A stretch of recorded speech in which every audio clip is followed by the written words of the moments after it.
Welcome back on a Monday. Big D Energy right here on the Woodward Sports Network. My name is Neal Ruhl, sitting between the two esteemed colleagues I have. On the right, the Detroit sports media icon. Of course, he is Terry Foster. D-Mac, Darren McCarty, four-time Stanley Cup champion in the house. Joy Bell will be back with us tomorrow. Hey, Terry, anything happen this weekend in sports? Could we got anything to talk about? Pretty boring. I'm trying to figure out how Michigan State won and how the Lions lost. So I'm still trying to figure that part out. He's trying to piece it all back together. D-Mac, how do you think? I don't know that we're going to get through the show today. There's just not enough content to get to, man. Well, it was something. What went on yesterday? Anything exciting? I don't know. I mean, I don't know. Daffy I was mowing the Doinker. lawn. I'm going to let you know, but I'm sitting here. I'm happy.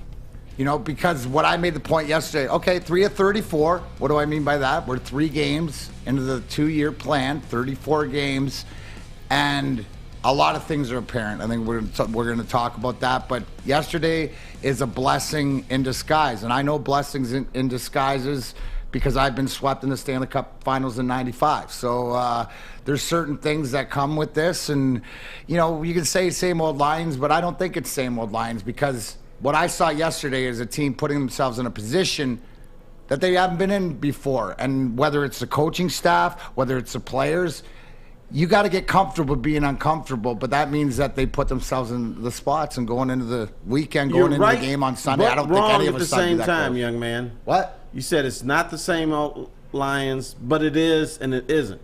Here's how it is the same old Lions. They find creative ways to lose. You know good and damn well against any other team that 66-yard field goal does not go through. But it doesn't, Terry, but here's the whole thing. But if it's the same old line, it's not the same old way. What it is you're getting a team that has to learn to coach better. This regime here, because they have the guys that want to play, it's just that they get in these 4th and 1s and want to go for it, and then they drop, we're not comfortable being here. Going for the touchdown at the end. These are things that they're going to learn. Obviously, yes, same old Lions that it's going to come down. Did anybody know that Justin Tucker also has kicked a 63-yarder in that dome in 2013? So it is the way it is. Crap all over us. Everything come down now because it's the only way you rise out of the ashes. That's the way we did it. In other words, same old Lions. You're kind of saying it's the same old Lions. Well, but boys, it's the same old Lions, but it's 19, different in my opinion. You give up 35 yards. You get screwed on a non-delay game. On the clock. Non-delay game. That's what the Lions do. Okay, we shouldn't even be surprised. So it's got to stop at some point, and it's not stopping yet, right? Well, but do I think that these guys are going to work hard enough that I've seen in 3 games? 3 games. I'm giving them 34. So at the end of 34, I'll see if it's the same old Lions. All right, you know what? They worked their asses off. I will agree with you on that. But the results are the same. Yesterday, the results were the same thing. It's more coaching and execution and being in that position. That's what the Lions do, brother. I understand that, but you can't blame everything. They make bad plays at crucial times. Okay, that's what the Lions do. But does anybody not see this regime, right? So we can say same old Lions and doing all the same, but you have to give this regime an opportunity in 3 games to get out of it. They're stuck in the vortex and the curse. Can they play their way out of the curse? Wasn't that the Red Wing thing? You're looking, you were the same way in the 90s. In the future, and I am agreeing with you about that. But in the present, the Lions lost on a 66-yard field goal. That But did anybody not see it coming when Sheila Ford Hemp came out and got booed?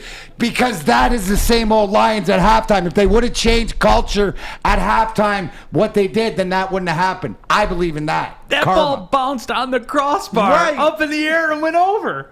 But if it had been against the 49ers, the Packers, it would have been like a yard short. Perfect. Dump all the crap on me right now as a Lions fan because it can't get any worse. To me, it's a joke. To me, it's funny because all this stuff, what else can go wrong? But these guys, you're going to find out they're going to work their way out of it and find a way because I've seen things by not only this regime, but the guys that want to do the work. Now let's find the talent, but there are things there. And we got to go back to this. And I want to run that sound from Barstool again one more time. Just listen. Listen to this. Tucker's lining up for the field goal. Taking a look. The kick is up. Now listen to the crowd. Crossbar. I think the greatest one was Stick. And if you watch Stick from the brass rail, whoever was doing it for Woodward Sports, and you saw, I was the one laughing. There was who was doing it with Stick? Who, Art? Anson. Yeah, Anthony. So the fact that he just laughed, that's what I did. I just went, I laughed because you ever been punched in the face? So if you've been punched in the face and you're in a fight, after a while, it doesn't matter anymore. Trust me. And that's where I am. That's where I am too. I just shrugged my shoulders and went on about my day. Because really, what else are you going to do? But you have to understand that the public in this town, they don't do that. They still think the Lions can win a Super Bowl. They still think the Lions are a good team. They still, every season in August, they say, this is going to be the year. We're going to do it this year. The public here in Detroit has not learned its lesson. So it was a huge gut punch yesterday. And but I want to take you back to 1970 when I was a youngster. I was in the house watching the final moments of a Lions game against New Orleans. I was 100% sure they're going to win. So we're going to go out and play street football.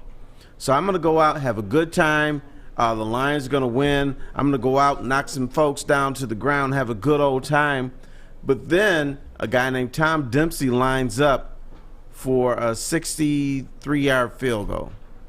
And so I'm thinking at the time, there's no way he makes this, so I'm going to go out and have a good time. The dude makes the field goal. Terry, was it because he had a club foot? Is that why he didn't think he could make it? Because didn't he have No, because it was too long. Because it was 63 yards. It was 63 yards. Nobody hits it that long. No, and he had a club foot. When he kicked, which he had a club foot, which but D-Mac, he was an NFL kicker, though, D-Mac. I get it, but 63 yards is something else. It's like Mason Crosby last night, where he's saying for Green Bay that kicks the 50-some-yarder for Green Bay, and he's talking before about Justin Tucker making that, and an NFL kicker going, I can't make that. Nobody else can make that. But so moving forward, I thought there was no way this guy could make this field goal. He did. He ruined my whole day. I didn't want to go out and play. I was all messed up and everything. Yesterday, when Crosby lines up for a 66-yard field goal, I'm thinking there's no way he can miss it. that just shows. I was thinking the same thing, Terry. I go, how is this going to go in? And then anybody else hold their breath? Like when it hit the bar, did you think that, maybe not? When it hit the bar, I thought it was no good. Okay. At that point. But before that, I'm like, there's no way this dude's going to miss this. And then it hit the bar. I'm like, okay. They dodged one, and oops, it went the wrong way. Lots of talk here in our YouTube chat thread, which you can get involved on our YouTube channel as well. Certainly if you're listening on the radio, 93.5 The Roar, 99.1 FM, and also 94.7 HD2 WCSX. That's cool as well. But on our YouTube channel, we're running all the different views of it, and that ball just bouncing off the crossbar and bouncing over. It certainly was incredible. I mean, for me, again, I just go back to it. And you guys have been talking about this. And I think this is a classic example of both things can be true. Because Terry's right. And I think Dan Campbell, if you were sitting next to him on a bar stool, would tell you the exact same thing that Terry just said. We didn't win the game. Mm-hmm. All the talk and everything like that, we didn't win the game. However, nod to Terry Foster, D-Mac, you're also right. Because for me, and I saw that on our YouTube chat thread, is where it said, you can't judge a coaching regime or a front office regime with this roster, and 3 games into just total rebuild of what we talked about. But with all that being said, I do side with you as well, D-Mac. I mean, we're 3 games into 34 because that's what it's going to take because of the contract. Remember, guys, Trey Flowers is still on this roster making the kind of money he's making. Vitae is making. You can't just wave a wand at this and take $22 million cap hits and move on. You can't. You have to let time run its course. And people like that become imminently more cuttable next year, the year after, et cetera, et cetera, et cetera. I mean, keep your eyes on it. And remember, guys, this was big from the standpoint of the Giants managed to lose on the last play of the game, too. And this is a race. This is a race right now with the Lions, with the Giants, teams like that. Jacksonville certainly is going to be a formidable foe for the Jets. I mean, this is going to be a race to the end between these teams that we're mentioning.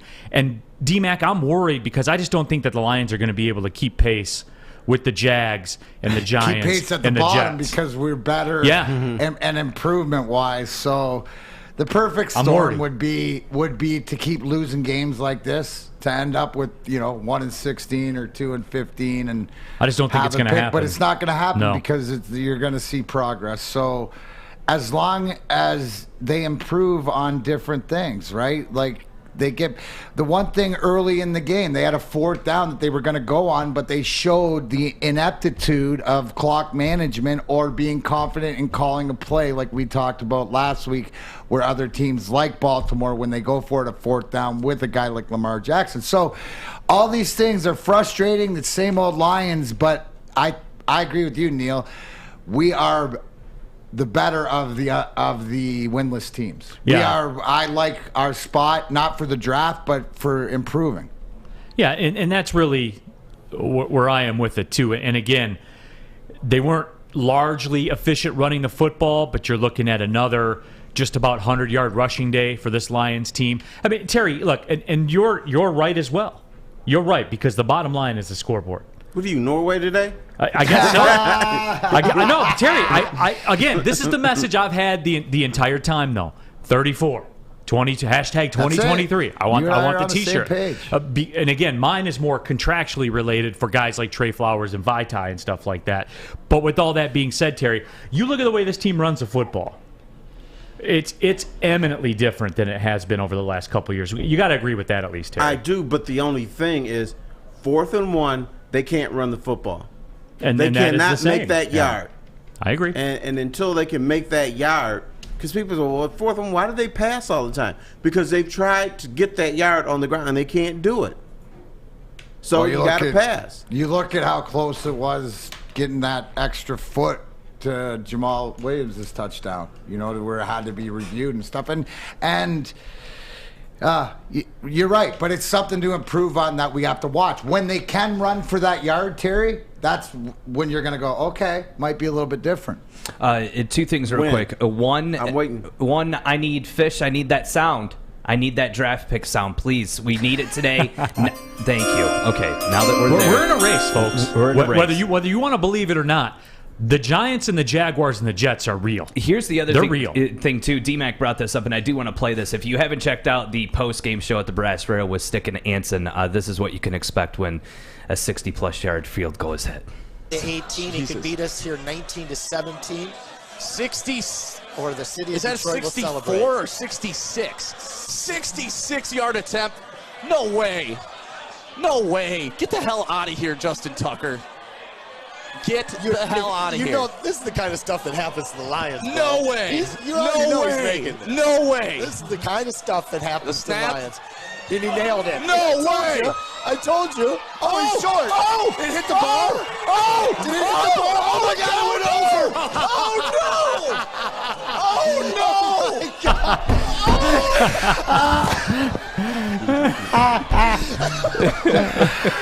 And there it was. Again, Terry, both sides of it were right there because.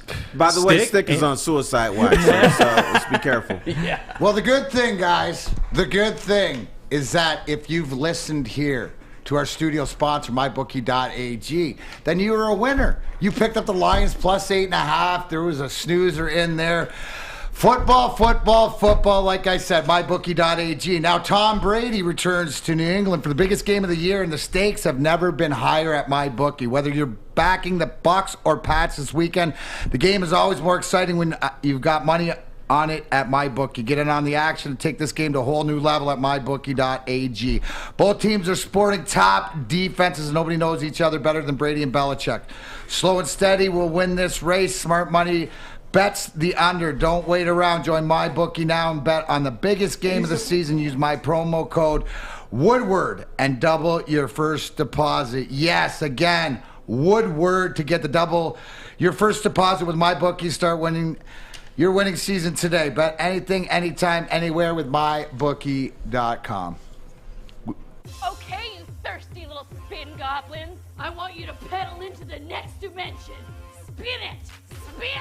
Spin! Uh-oh! Carmen's falling behind. Let's give her the hiss of shame. Spin! Spin! Spin till you bleed!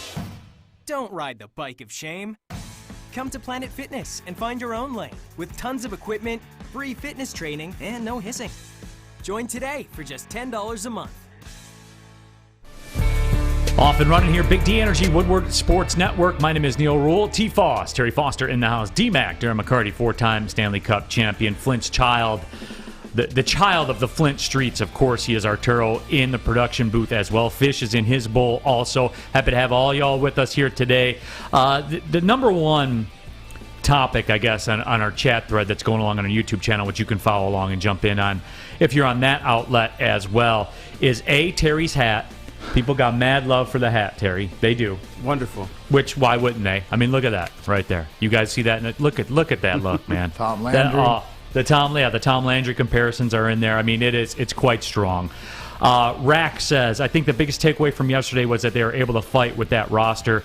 That just shows that the attitude has changed. C. Gerald says, you can judge them by this roster. What are they getting out of it? Are players improving under them? Do you see a culture building, etc.? And I do, and we saw another example of this for those of you that stayed up late and watched the end of the San Francisco-Green Bay game. I do agree with a lot of the people that are saying, for me, in that game, if you want to close the door on that game, you have to get a first down. If you get a first down, you win the game. And that was the same way with the 49ers. I thought the 49ers had poor clock management at the end of that game where you have all three timeouts. You're at the 1-yard line, the 2-yard line, whatever it was. Let that clock run all the way down as far as you can and then use your timeouts. Like, I don't get what's so hard about math. And I'm not a huge math guy, but I can add and subtract. You know what I'm saying? And the closer that clock is to zero, the better off you are, especially when the other team doesn't have any timeouts because Baltimore didn't have any. Green Bay didn't have any. You got to execute. You score the touchdown, and you're supposed to be this championship. You're supposed to not allow them in the field goal range let Aaron Rodgers do that. So but how many times do we got to see it happen before you got to be like, you know what? Let's take that opportunity away. And at the expense of Baltimore not using timeouts on defense. Yes, because if I get that first down, the game is over. But that's the learning experience. You got to get to that point. That's what good teams do. But it's math, though, D-Mac. I know it's math, but it's also execution and not being comfortable and being comfortable to say, hey, we're going to go and do this. But, Terry, if they try to do that and they don't, and Baltimore gets a ball back with 2 timeouts, I'll say, hey, man, you took a swing. Because you can't hit a home run if you don't swing for the fence, Terry. Well, I agree with that. However, the thing is, if you turn it over or if you have an incomplete pass and you leave too much time, then you're going to get criticized because I always assume this. A quarterback, especially a good one, is going to get their team into field goal range no matter how much time is left, unless it's like 2 seconds left. They're going to do that because that's just the NFL. Because, A, the defense is going to play a little prevent, which – the joke is it prevents you from winning, which is true. And they're going to play a soft thing. That's how Matthew Stafford won so many games in the last minute here. Because teams stop calling on the dogs. They play the prevent, and then so you just move it up the field. That's what quarterbacks love that. See, but to me it's easy, though, Terry, because if you're Dan Campbell, you look in that camera and your press conference, and you say, we had 9 yards to win the football game. If we get that first down, the game is over. You know what I love, though? What we're talking about is our responsibility, our lack of execution. Not the ref, not the fact that, just like before with the Calvin rule or the Pettigrew or the flags, right? We all know that the clock ran out, delay a game. We all got screenshots of it. But again, maybe we've moved on as Lions fans and see something more because we can't just blame somebody else. We blame ourselves and look at what our role is in this, and it's lack of execution and being able to get that first down.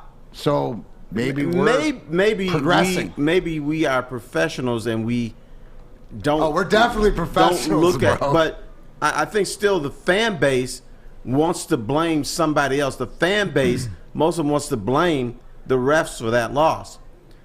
Some people will ignore the 3rd and 19 or the 4th and 19. They will ignore that. Some will ignore the fact that the Lions just became docile when they had the opportunity to stamp the Baltimore Ravens out. But no, it's the refs that caused the game. Yeah, and there are multiple angles, and I do take exception to this. Michael Ferrari, I think that's how his last name is pronounced, in our YouTube chat thread, says, yeah, but if they throw an incomplete pass, you complain about that. You're complaining about time management, shaking my head. No, I wouldn't complain about that, because you would stand up there in that press conference and say, we had 9 yards to win the football game. And if we get that first down, the football game's over. And I don't, because I'm seeing the same thing over and over again. Then you watch Sunday Night Football, and the exact same thing happens. That's why. How many times you got to see it? And you see it all over the league.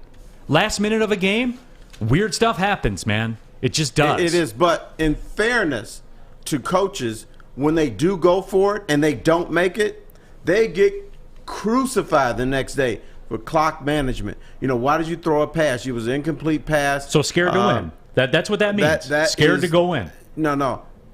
If you don't execute, you're going to get criticized no matter what, whether you pass it or aggressive or if you are a docile. The bottom line is whatever you do better work. Because if it doesn't, we're going to crucify you. Sure, which I get, but that comes with that 6-year contract and that guaranteed salary and all that. That's what comes with that.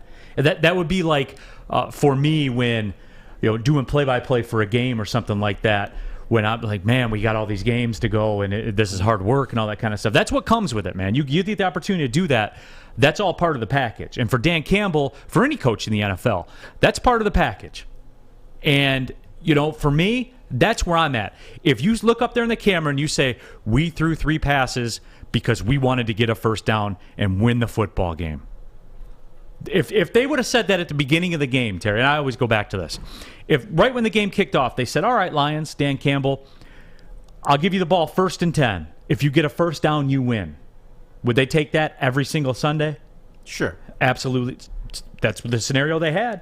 Get 1 first down, you win the football game. You stomp it all out. But if he tries and they don't make it, then we're saying, okay, Dan Campbell left Lamar Jackson 1 minute and 32 seconds or 1 minute and 59 seconds because he threw an incomplete pass. He's a young coach. What a dumbass. Now, if he scores a touchdown, yeah, we don't say that. But I think you're in a damned if you do, if you damned if you don't situation in parts like this. It appears to me that most coaches are more concerned with driving that clock down, making sure the opponents don't have any first downs, rather than being aggressive. And in the times that they're aggressive, it doesn't always work. And when it doesn't work, you're a dumbass. No, and I get that, but you got to make that stand. Because we see evidence of it. We see examples of it all over the NFL every single Sunday. The clock management is an art form to the game now. And again, I just go back to the 49ers last night. As soon as they went in the end zone, I said, man, why didn't they just let that clock run further? Why didn't they do it? I'm going to put you to the test, brother. Yeah. At some point this season, the Lions are going to be in the same situation, and Dan Campbell's going to go for it. And they'll probably fail, which means you need to come on and say, well, it didn't work out, but they were aggressive. And I will. I'll stay right here. I'll look right into that camera. I'll look right there into that camera. Now look at me. I'll look you right in the eye, Terry Foster. T-Foss? T-Foss, you know I have a lot of respect for you. Okay. You know that. Yes, sir. But damn it, they were trying to win the football game, and I'll take it. And I will. That shows me that a culture's changing. That shows me that somebody's on board and says, you know what? We're not doing it like this anymore. We're taking what we want to take. That's what D-Mac, that's what I'm going for, man. That's what I want to see. What I'm going for is, like you said, it's the same old Lions wrapped in the same whatever jinx or whatever you want to call it, but show me things differently that you've improved on. And if next time you have confidence and you go for it and you fail, well, if you're in if this is in the 34 games, right? The first 34 games of this 2 years, I'm good with it. then we can find it, because this is a building process. They're finding out more. Have we not found out more? I found out more about this team in 3 games than I did the last 3 or 4 years with the previous regimes. That's just my opinion. I like where we're at. It's not perfect. It's not even close to perfect. Yeah, we got holes and stuff, but I like it. That's me. I'm just worried because it's not as bad as I thought it was going to be. That's it. That's the whole thing, right? It's but that worries me, though. It would be. Yeah, but that worries me because I'm a draft capital guy. Right. Because this team they're not going to the playoffs. So like, Art, you better calm those veins or whatever it is you got to do before you get attacked. attacked. And just for the record, everybody out there, the 0-17 tattoo and the 7 whatever, they're all the same. It's all the same. It's just Art being dumb. City of Detroit, I want to say this. Hear me now. Why are you mad? The team is bad. They're not going anywhere. Yeah, maybe they got screwed and there was a 66-yard field goal. But at the end of the season, we're going to say, man, if he didn't hit that field goal, man, the Lions would be in the playoffs. The Lions would have home field advantage. No, we're not going to say any of that. How about we say that? So why are we mad? Can we not go opposite and say, oh, thank goodness Justin Tucker hit that field goal, so we got the 2nd pick or the 3rd pick? Make up your mind. You want a draft choice? You want the Rams to finish, to lose? They're not going to lose, so we have to waste on ourselves. But how do you want it? You can't have it every way, right? You want that high draft pick? Then be happy you lose these games, right? That's all it is. Go down fighting with something that you're happy. That's the way they should view that. And I think what the Lions are doing to a lesser extent is what the Tigers did. The Tigers started winning games, though. And so, they didn't make the playoffs. But when you look at the Tigers, you're like, okay, I see something there. Bring in some better players and stuff. Try not to be 9-25 in the first month of the season. Now with the Lions, what you have to hope for, okay, you see fight in this team. Now, what you have to hope for is when he brings in new players, that they buy into Dan Campbell and that with more talent, they play with the same fight and veracity. That's not a guarantee, but you would assume that would happen. So that's why Darren sees optimism down the road, and that's why yesterday was not a disaster. You saw a team that played hard. You saw a team was like, okay, we're gonna fight to the end. And when you're an inferior team, that's all you can hope for. Yeah, and again, it keeps coming back to that for me. I mean, Trey Flowers has, a cap hit of $23.5 million into 2023. What are you going to do?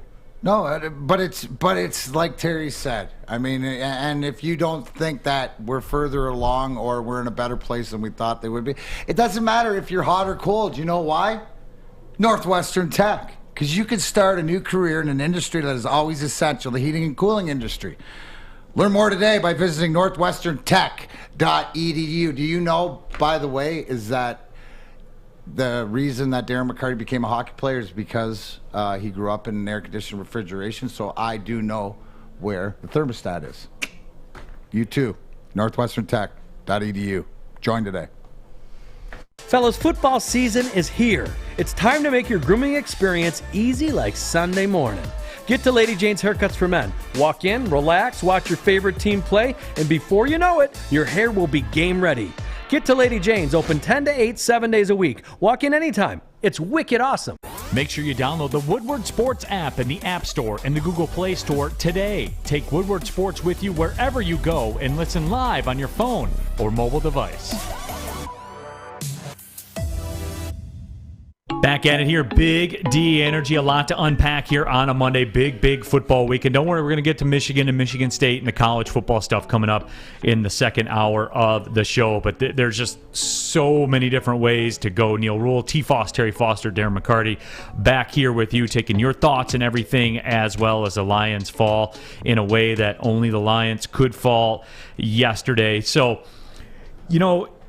Terry, Dan Campbell talked about this too. I believe it was to Dave Burkett of the Free Press, where he said, look, we'll get an apology from the NFL and it won't matter. And look, I'm not one that's going to sit here and blame officials, though they were wrong. They were. They missed that delay of game call and all that stuff, which turned out to give them the 5 yards of cushion they needed to make that field goal. But in the end, why is this stuff so hard? Why do I have to watch, the Mike Pereiras of the world and the Dean Blandinos that will get up there on TV and say, well, what happens is the official's looking at the clock and it goes to 0, and then he looks down to see if the ball is snapped, and then he looks back up to see if the clock did go down to 0, and there's a second of wiggle room. The NBA does this every single night on every single possession. Why are things so hard? Why is officiating across all sports so bad? Like, why can't it just be, especially when the answer is just make it like a shot clock where a red light goes off and a buzzer sounds and that's it? Why is this stuff so hard? I cannot answer that question. Thank you. That's the answer I wanted. I would call it ridiculous. Yeah, you should have like a little red light that goes off. Like in the NHL, somebody scores a goal, guess what happens? A red light turns on. When the game is over, you hear a buzz. Maybe what you need is a buzzer or a red light or something that goes on so everybody can see it. Now, I've heard, and I wasn't at the game, that perhaps the clock we see on TV is not the official clock. Which is not true because, again, being in the TV world, those are synced. Those are synced into the scorebug. The clocks are the same. How would you know? Are you an official? Do you officially? Oh, you do. No, yeah, wow, like I work in the industry. Wow, yes, I know. Know. Even at Oakland, the clock is synced into the scorebug. Mid-major Division I sports, they do this weird thing where they sync everything together, so it's all the same. Here's the thing that blows me away, no matter what we're talking about, is that it doesn't matter. They can never get it right either way. They're going to Mike Pereira, whatever. Hey, what do you think, Mike? Oh, well, this one is touchdown. Nope, it's not. So they can't get it right anyways. Anybody can get it right. So, I mean, it's flawed to begin with. So, now, I don't know how they can get it wrong. Not to be rude, now we're talking about that 5-yard penalty. If they had called the penalty, he still would have made the kick. No, he wouldn't have made the kick. They would have gone for the Hail Mary and nailed it. Got the Hail Mary. Right. Either way. Sure. I think he would have still made the kick. Hey, aren't you worried about like that throw downfield with the pass interference? So he's going to catch it. I don't know. Which is all the more reason why you eliminate all this and go for the first down. 3 cracks at getting 10 yards and you win the game. Because that's what it is. It's almost. In my very first job in sports media, Terry, I was a volunteer for a website covering the Arena Football League. Remember when Detroit had a team in the Arena Football League? I was still won a championship. Yeah, I was still in college at the time. The Detroit Fury playing at the Palace, and I was out there covering games and not really knowing what I was doing, but learning. You learn how to act and all that kind of stuff. And the Arena Football League was like it was a master's degree in time management. Because you score pretty much every single time. Mm-hmm. So all you did was angle to have that ball in the last minute of the game. And that's I learned from watching this where clock management takes on this hugely important role. And if you're able to master clock management, you can win the games. And the NFL needs to take a page out of that playbook. They do because, like Darren talked about, the pass interferences and all that kind of stuff. You're leaving so many things to chance. Just get the first down. 49ers. You just brought up a great point, right? We're talking about all these assistant coaches and stuff that used to play the game. I wonder if you brought in somebody from Arena Football League on clock management specifically, because that's an art. It's a skill. Yeah. Different things like that. It's like you look in the NHL, right? It used to be, Terry, last minute, pull the goalie.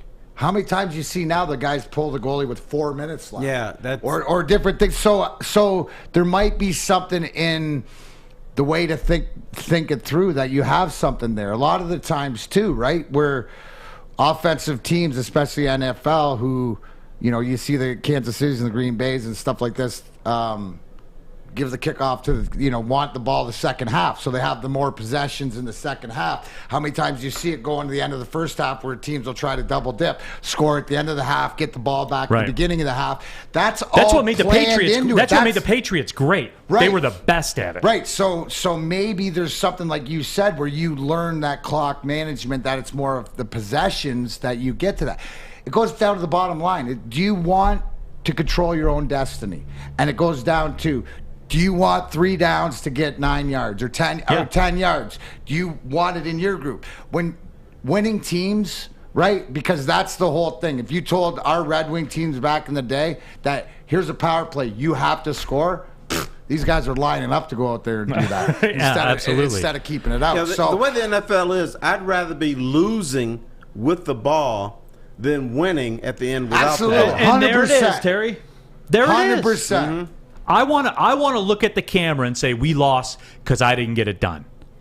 I didn't get it done. Yep. I had a chance to execute and I didn't come through, and that's why. It's not because Lamar Jackson pulled some witchcraft and Tucker bounced one off the crossbar. That's what I want to say. We had a chance to win and I didn't get it done. Chuck Brewer says here on our YouTube chat thread, the folks were yelling for delay a game at the game. They saw the clock on the field at 0 and the ball still under center. And Animo at Prudentia says, the play clock is subject to perspective. That's the quote from the NFL. No, it's not. It's math.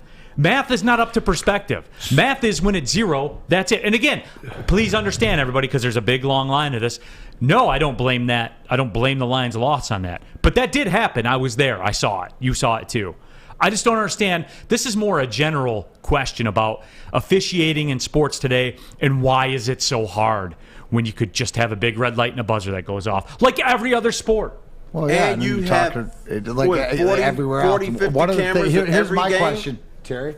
So Jay Gruden and Matt Nagy came from Arena Football. Are they considered good clock management guys? Like that just. It's the evolution of looking into different things. So that was brought up by Brian on, but it's something to think about. I would look back and say, who are better clock management? Because that's something that Dan Campbell's learning too, is how to manage not only downs, time, what to go for, and it's all a learning experience that they're all learning together. But you don't have Dan Campbell make those decisions. Maybe you get your arena guy as like an assistant coach who's like, hey, Dan, we should probably call timeout, or Dan, this is what we should do, blah, blah, blah. Or how about this, Terry? How about sitting in during the week in the office and if you're watching tape or whatever, what's different scenarios? Because it's just like anything else. Until you've been in that situation, right? Until I've been in that situation of knowing what it takes, to block a shot late in a game or stuff like this. It's those situations that you wouldn't know that it come up, no matter what you're thinking about. So somebody could take that away. I look at it like, remember the capologist, Ryan Martin, when the salary cap came, the capologist in the NHL, which is your salary cap guy. That's an important part of all sports now, to be able to fill the money. It's the most important So part. isn't a capologist and a clockologist the same thing? I would say so. I mean, the capologist, I think, in today's day and age, is the most important person in an organization. And going the pinball that we were talking about, the Vitae contract and the Trey Flowers contract, and you and I, D-Mac, when we talk hockey, that Franz Nielsen contract, which I think set the Red Wings franchise back 2 years just on that one deal alone. But you want to there's see lasting implications of mistakes. Stephen Weiss cyclical into that. There's contracts cyclical into those contracts. Right, and that's the thing. You're talking about things that are enormously important. I think that they don't get nearly the credit that they deserve. Tev Sauce 2 says, what were some of the positive you guys took from this game? I'll address that first. My number one positive I got was DeAndre Swift is a dude. We don't have to wonder if DeAndre Swift can play. No. There is no Jeff Okuda. Well, maybe he'll figure it out. Maybe he'll be better. So he can play, but can he stay healthy? But that's the question. So those are the two. And Terry, look, when you're a rookie, your two questions that tell you when you come in, you've covered hundreds of thousands of rookies during your media career. Number one, can they play at this level? Number two, can they stay healthy? Right? Yes. DeAndre Swift's got the important one. Yes, he can play at this level effectively. And we need to see if he can stay healthy. Now, I'll tell you what I liked, and I'm going to tell you what I liked and didn't like at the same time. One, from looking at the Lions' pass rush the last few years, I wonder, is there a pass rush? Yesterday, them dudes got after Lamar Jackson. Did you Those see dudes were vicious. Aquara run over that right guard? Oh, yeah, knocked him over like he was Terry, I hadn't seen that. That was like, I was like, holy cow. You know the play I'm talking about. I know. You know what that guard looked like? He looked like one of those little blocks that you have that you just move over? Yeah. Oh, yeah. And that's what he did. But at the same time, you've got Lamar Jackson under attack. He can't get out because I think, okay, he's going to run for like 150 yards against the Lions. But he couldn't get away. But you call a timeout on 4th and 19. You let them get themselves together. This to me, this is a huge coaching mistake. The Ravens said after the game, after our linemen were spent, they got time to get themselves together, get their breath back together. The coaches called a different play, all under this Lions timeout, and they still could have executed without the time, but it gave them hope when the Lions called timeout. And I'm wondering if you got somebody under duress, if you got somebody like looking over their shoulder like, okay, what's happening? Why do you call timeout and bail their asses out? I think that was a huge mistake by Dan Campbell, more than not going for the touchdown.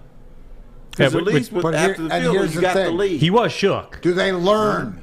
Do they learn from it? And that's where it comes back to. Does this not happen again? Do we see improvement of it? Third game in again to this regime. It's allowed. 33rd game, 23rd, 13th, no. So that's all I got to say. But speaking of the defense, Terry, it was like the Coast Portland machete. I love when he does chopping through the line. I do agree with you because they did have Lamar Jackson dead to rights on the last one. But they were using some lights from CoastPortland.com. If you don't know, use WSN20 for 20% off to get through some of those holes. So DeAndre Swift looked like you had it. We got some places to go. But as you know, CoastPortland.com, all the greatest do-it-yourselfers, first responders, everything else. And on Fridays, yes, on Fridays, anywhere you Woodward Sports Network, hashtag How We Coast, and I will give away a $100 gift certificate. Until then, CoastPortland.com, WSN20, 20% off. Tell them Big D Energy sent you. Terry Foster, Neal, Ruhl, and D-Mac here today. Woodward Sports Network. We'll be right back. Hi, I'm David Hall from All Financial. With historically low interest rates and 5-star service, you could pay your mortgage off faster without increasing your monthly payment. Get started now at 248-308-5000 or chat with us online. Call hallfirst.com. You don't fumble the ball at work. Hey, Drake Bell, Sean Belizean. See you guys next weekend.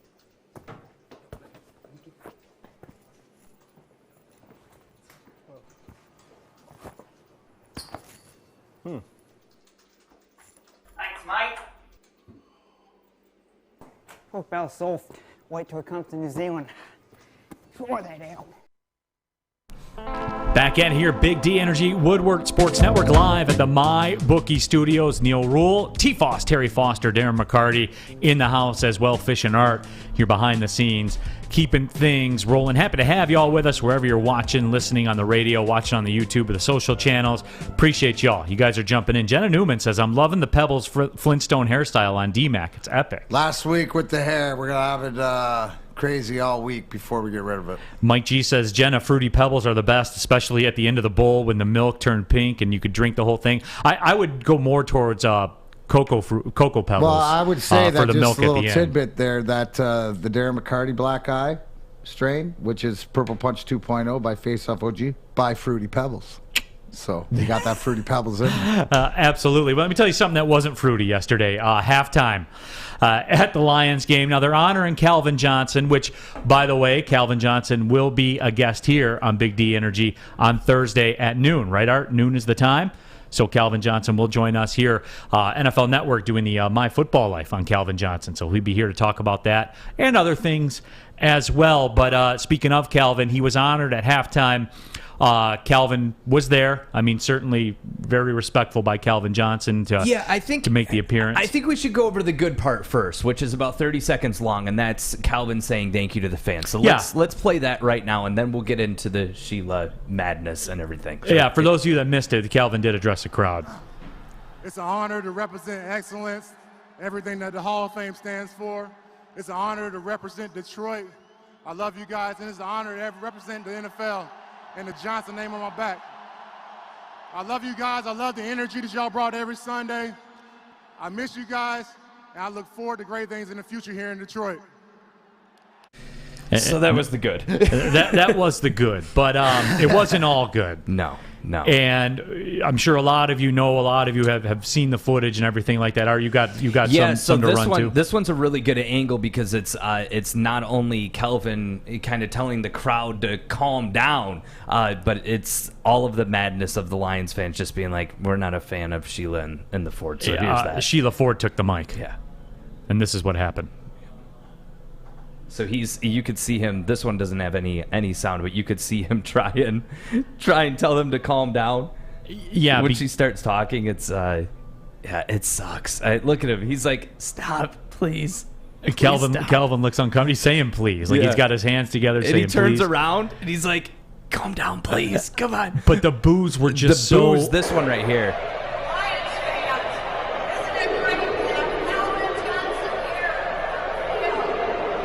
I mean, just listen to those boos, man. Listen to that. And Terry, that was uncomfortable to hear. That's a bellowing, bottom pit of your soul cry. Right? Over years and years, that bellow, that howl, that we've all had, that unstopped. That's a collective Lions fan together over years. That isn't just one thing, anything. That's for every. And unfortunately, that's mostly for her dad, I would think. You know what I'm saying? Like, but it is what it is, and it's reality. So, I mean, do better. That's all. Yeah, I think those boos are for the dad and the mom, but Sheila just happened. She was a victim of circumstance. She could have fixed it right there. I don't care. But I think she is trying to break the Lions mold. Now, she hasn't done it yet, so that's why the boos are. But in a way, I'm glad people booed. Yeah. The Ford family needs to hear this, that people are not happy. I know they know it, but when you actually out there and they're booing your ass, you hear it.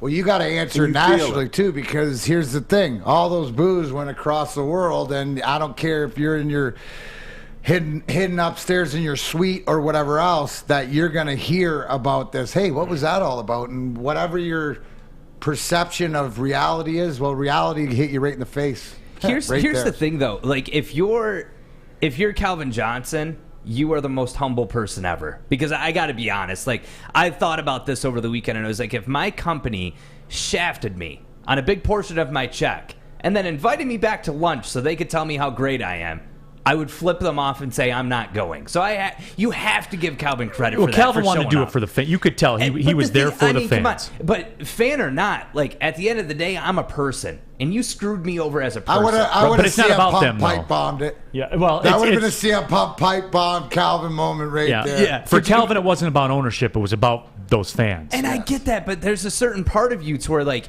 I give Calvin the respect because I couldn't put my pride aside. I would have said something. I would have said at the end, I would have been like, oh, yeah, and about that $1.6 million, I would have dropped the mic. I give him all the credit in the world for being a bigger man than I am. Well, you're petty. Yeah, absolutely. Yeah. But I would be like, that's a lot of money. You paid to boo. So, I mean, you're actually, at the end of the day, I mean, you're not I know really... Calvin's upset about the $1.6 million, but I think he did this because...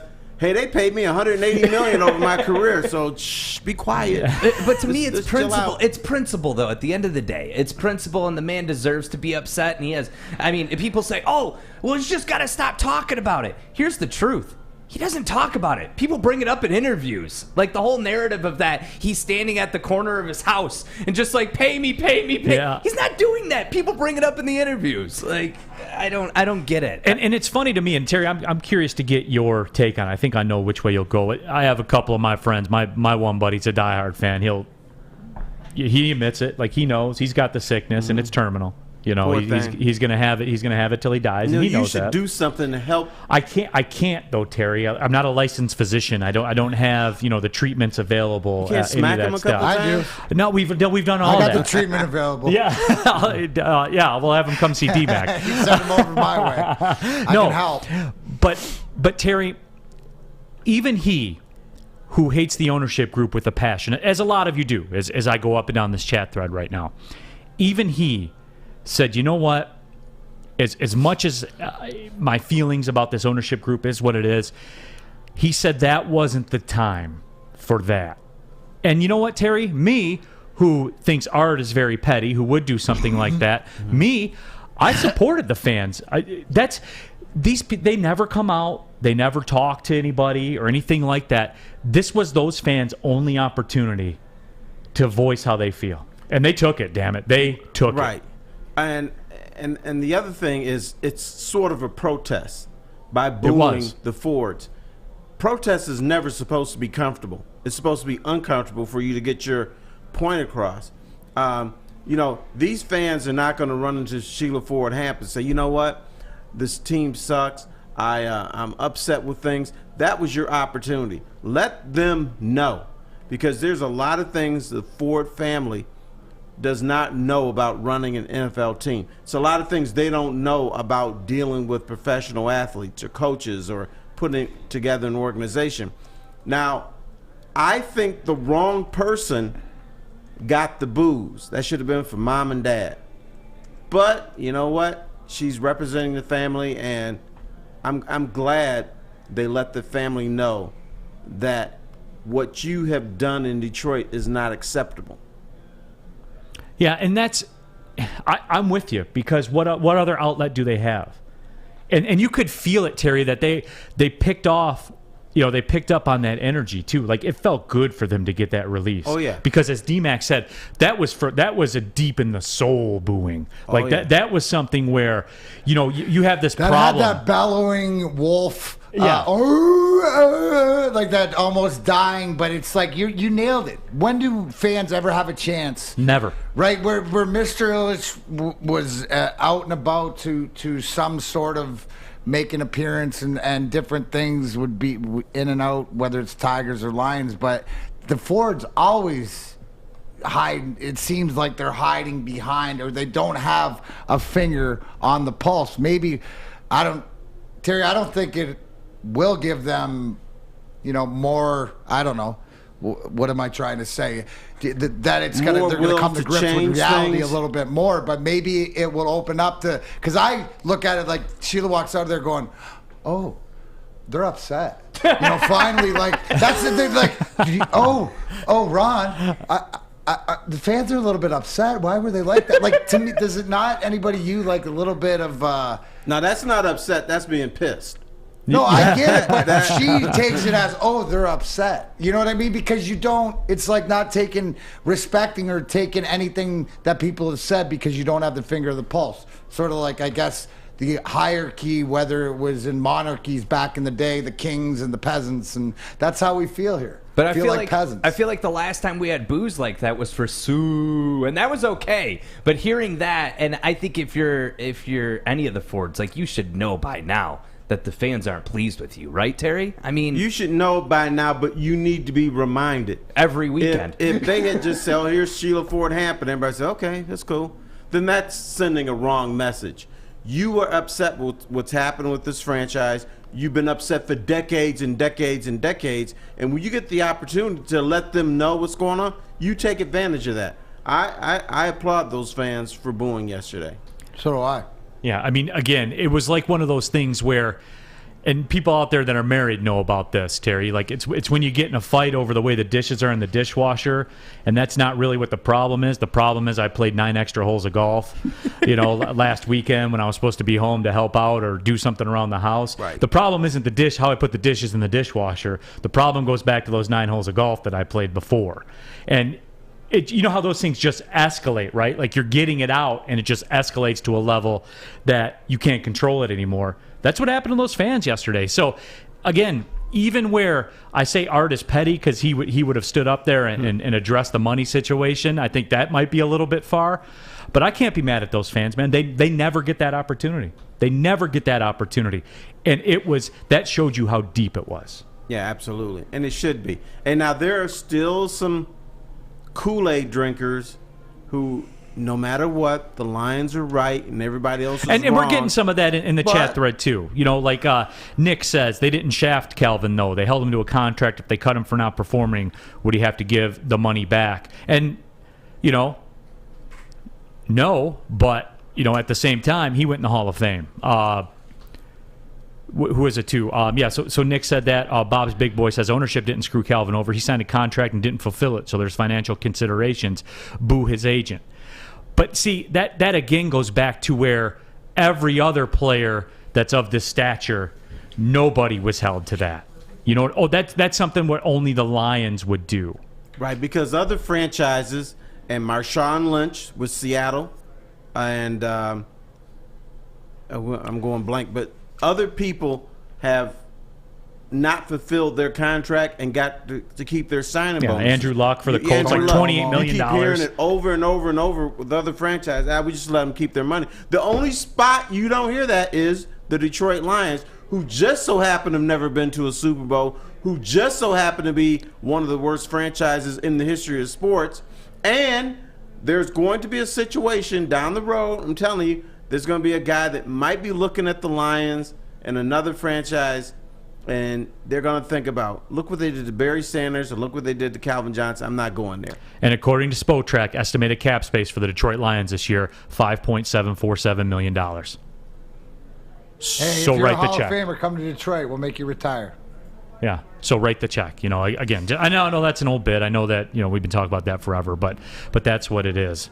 Hey, it's going to be lunchtime right now. It's fin to be lunchtime. Fins to be lunchtime right now. You know what you should do? Go to PapaRomano'sPizza.com. Papa Romano's handcraft pizzas that have made them a Detroit favorite for over 50 years. House-made dough, hand-cut veggies, fresh cheese. That makes all the difference in your pizza, folks. You know this. We've been eating pizza for a long time around here. Same quality goes into all their pizzas, salad, subs, and pitas. Order now at PapaRomano'sPizza.com.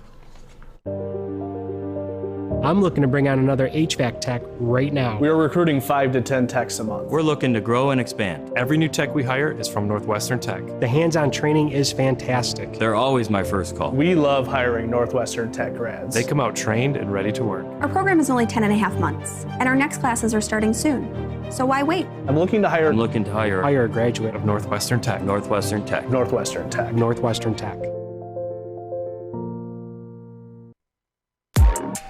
Back at it here, Big D Energy, Woodward Sports Network. Neal Ruhl, Terry Foster in for Joy today. D-Mac, Darren, McCarty in the house as well. Remember to join Woodward Sports for the Lions pregame shows this Sunday, as a matter of fact, 11 to 1. They'll be out at O'Toole's in Royal Oak getting you ready for Bears and Lions. Braylon Edwards, Ryan Armani, Maz, Jade from WRIF as well. You can catch it live on Facebook, YouTube, and Twitter for the Woodward Sports Network. You come out, win great Woodward Sports prizes and more. Woodward Sports, DraftKings, Jose Cuervo, and WRIF out there for the Lions pregame show. And don't forget the post games as well, home or away from downtown Detroit at the Brass Rail, one of my favorite spots down there. Jim Beam is putting that one on. Stick and Anson will be out there. More of that hilarity that we saw at the end of the Lions-Ravens game. But they'll be there home or away every game after every Lions game. You can join in the party with VIP area for Woodward Sports fans, pizza, and more. The official postgame for Detroit football is at the Brass Rail. Lots of NFL action around the league yesterday, and certainly there were some things that stuck out to me. I'm going to keep going back to it because, as I said, the Lions to me look better than we thought, even though they are 0-3. But Terry, the Jaguars, the Jets, the Giants. You're gonna have a tough road if you want that number one pick next year. There's a lot of bad football teams. No, there's a lot of bad football, but I'm more concerned with a top 5 pick. Yeah. And the Lions. It seems like every year 7. we're over here, trying to let's get the worst pick you can. Okay. They had Ndamukong Suh, Matthew Stafford, Calvin Johnson. You know what they got them? Nothing. So you can bring in all these great players, but what you need to do is A, change the culture. B, need to get a coaching staff that the players believe in, which maybe they have that now. And if he can get them to believe when they down the road, then maybe you change the culture. There is a cultural void in that locker room where A, guys still don't believe, B, they know the boogeyman is coming to get them at some point, and it's in that locker room. So how do you get rid of that by having 5 or 6 number 1 picks in a row? Well, they've done that before. Now you have to believe in Brad Holmes. Is Brad Holmes going to nail the 5th round pick or the 3rd round pick or the 6th round pick or whatever? That's how they're going to become a good football team. Here's the difference, right? Every time that this happened, these 3 games, or this game happened in the past regimes, and I'm just going to go with the Quintricia, they would have tried to smoke and mirrors us of how it wasn't different. Dan Campbell and his regime knows the mistakes they're made, and they're going to go back to work and try. So culturally, it's a combination of having the talent, but also too working towards something. And I think for the first time in a long time, they got something like to work towards, right, Terry? Because how about the first time ever? I think so. I think so because when we're looking, right, that's what I'm saying. So the fact that you have a guy putting this together, I look at the draft, I look at, okay, I don't see that there's a number 1 style quarterback coming out. So you know what? If you get a top 5 pick, right? So you've learned things, you've won some games, you've done this. It's going to be you're looking for a piece to the puzzle. What is a piece to the puzzle? Is it that number 1 wide receiver guy, or is it that right tackle guy, or is it this or that? But one thing that I know for sure is Brad Holmes and Dan Campbell have an idea how they want to build this team, right? And we will watch and look, because Dan Campbell's going to come out and go, okay, we messed up here, we messed up there. Yeah, this, I know I got to be better, right? Instead of, oh, you guys don't know what you're talking about. I'm from New England, and we're better than you, and I'm the greatest. So first time, I like when Terry Foster says might be the first time ever. I agree. Because, I mean, let's go back to the boos. The boos should have been directed at the dad who's dead or the mom, because when you look at their decisions on who am I going to have lead this team, the old man picked his drinking buddy. Then secondly, and then they picked the guy to lead the Lions, the friend of the drinking buddy, Chuck Schmidt. So now they went from Russ Thomas, that's my boy, to Chuck Schmidt, that's my boy's boy. And then later on they hired Matt Millen. Why? Because he's a good guy. I like him. That's not a reason to hire somebody. That's not a reason to put somebody in charge of your club that millions in the metropolitan Detroit area and the state of Michigan are invested in. They live and die every weekend with this team, but you flippantly just put a guy in charge because I like him. Now, I would say this, though, Terry. The Chuck Schmidt era, they were 60 minutes from the Super Bowl. People do forget that. They did draft well. You know what I'm saying? They did some of the things. That's all. I just got to put that in 60 minutes for the Super Bowl, but they got flamed in that game. In the second half, 17-7.5. I know, it's but a 60-minute they game. were there, it's though, a 60-minute game. They were on the. They were not going to win that game. But doesn't it just seem, though, when you go back and look, Wayne Fontes will forever be my favorite coach in the history of Detroit sports, forever, because he found a way somehow. He always seemed to find a way. He was how many times did he die out there? His career, hundreds of times, and he bounced back. Somebody opened the doors in the Silverdome, and the field goal would sail wide by the Seahawks. And you know, I mean, he kept it going. And little did we know that would be as good as it would ever get. Right. He's the greatest, the winningest and losingest coach in Lion history. That's all you got to say about Wayne. I think I just learned a new term. Right? I've heard of dumpster fire, but dumpster juice. That's even worse. Oh, God, that is. I mean, dumpster fire. Okay, but a dumpster juice and juice is nasty. Dr. Detroit was saying that Okuda is dumpster juice, but dumpster juice is real bad, right? Like that just sounds horrible. Just the audible. I just sort of. Oh man. Now, dumpster juice is when water at the bottom of the dumpster gets garbage in it, and that's really nasty. It's usually brown and it stinks, and you would never drink that. Here, can I play devil's advocate for a minute? Please do. Is this the start? Because Sheila, let's just say that she does listen and she does have to step out in front of there and know that she was going to take the booze. Is that a beginning? Is that a start of something? I think we already saw the start when Sheila put a lot of people in charge of the interview process when she came up with Brad Holmes, when she came up with Dan Campbell, who had no association with the Lions, who were not the Patriots way because somebody else told us to do that. And they actually did research. They actually did a hiring process. So I think that was the beginning. The problem is it's going to take a while for us to see the results because we're talking about decades of incompetence. My question to you, Terry, if Neal and I are sitting here and we're going 2 year, 34 games for the team, 34, what is the time frame in your mind anyways? Because everything you're saying is the truth. It's not what we think, it's what we know, what is done. Is there a time frame where you get, because it sounds like you're giving her a little bit of leeway because of 50, 60, 70 year, whatever it is, years of turmoil? How long does she get? Or what do you tell people? I think this third year, and that would be the year after next, if you don't see this team with at least a 500 record and making the playoffs, then they probably fail. So fair to say is the organization and the team are on the same time frame. Oh, yeah, no question. I think so. And if you tell me that, Terry, I'm good with that. You know what? I'm good with that because, like you said, what else do we got? It's not like I got a choice. Yeah, but it's if like, we're but still I can do fighting that. over same old Lions in 2 years from now, then I don't know what to say. I don't know what to tell you either, bud. Hat and Beard says in our YouTube chat thread, the correct term is trash sauce. So maybe that's what we'll argue in 2 years. If are they trash sauce or are they dumpster juice? 313. You know, I mean, that's. Oh, wow. That's nasty. No, but again, I'm shook by that whole dumpster juice thing.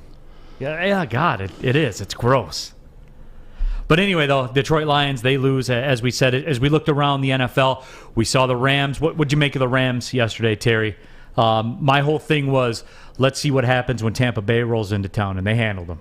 They did. And do you know who is the favorite for MVP right now? Carr. Let me take a guess. Okay. You wear number 9? Yes, he does. Yeah, ... And he wears a little Although, cream. how about Derek Carr? You know, our guy. Look at the fighting Grudens out there with the Raiders. Yeah, but he didn't escape Shawshank prison, though. You know, he didn't climb through the sewage pipes.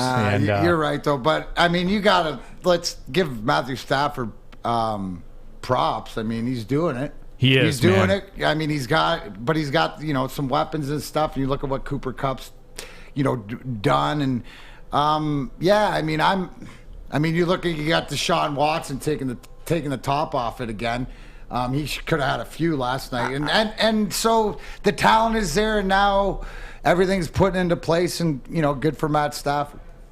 I am impressed by what Stafford has done, but I'm not going to go jumping up and down giddy until he's doing this in December or January, because we remember this is all about them making a playoff run. This is all about the Super Bowl. So expectations the stakes are have changed. The stakes are different there, Terry. It's all or nothing.